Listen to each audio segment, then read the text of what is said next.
Chevrolet has unveiled its race car built to FIA technical regulations for GT3 vehicles. Based on the Corvette Z06, the GT3R uses the same 5.5-liter LT6 V8 engine, which shares over 70% of its parts with the production Z06 engine. It is constructed on the same assembly line as road-going models. The aluminum chassis frame is built in Bowling Green and then sent to Michigan, where a steel roll cage is added.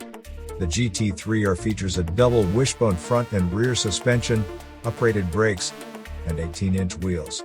Improved aerodynamics come from a carbon fiber diffuser and wing design, as well as front carbon fiber splitters and air ducts for cooling. The GT3R has a side impact structure between the door and roll cage and will be track tested this year with customer deliveries starting in Q3 2023.